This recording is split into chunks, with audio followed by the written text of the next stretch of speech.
was the servant girl for somebody he knew, and the servant girl knew him. She recognized him right before the noose was put around her neck and bowed to him, in front of this giant crowd. She, by the way, was being hanged for a little theft.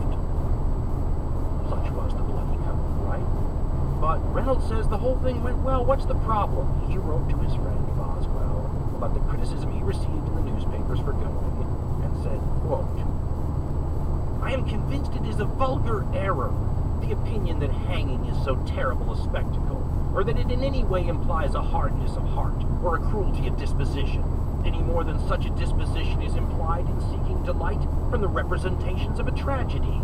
Let me stop you. He means like a drama or a play. He continues, "Such an execution as we saw, where there was no torture of the body, or expression of agony of the mind, but where the criminals, on the contrary, appeared perfectly composed, without the least trembling, ready to speak and answer with civility and attention to any question that was proposed, neither in a state of torpidity or insensibility, but grave and composed.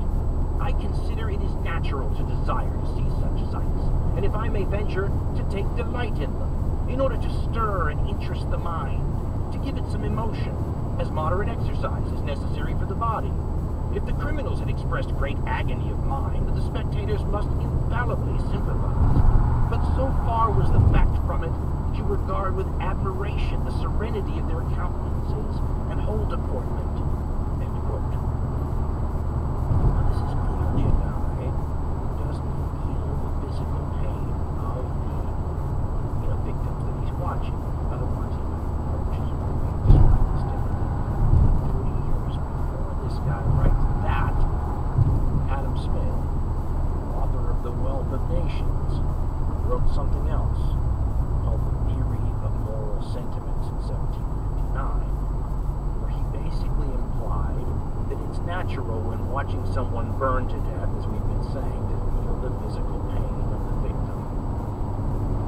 Quote, "By the imagination we place ourselves in his, the sufferer's, situation. We conceive ourselves enduring all the same torments.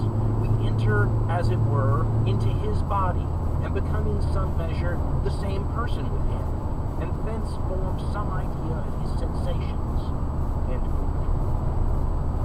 Again, these thinkers are implying that this is the way we are. So then what does that make people who aren't that way? Of course, Joshua Reynolds, right? He makes himself blind to be criticized by cultural critics of his day.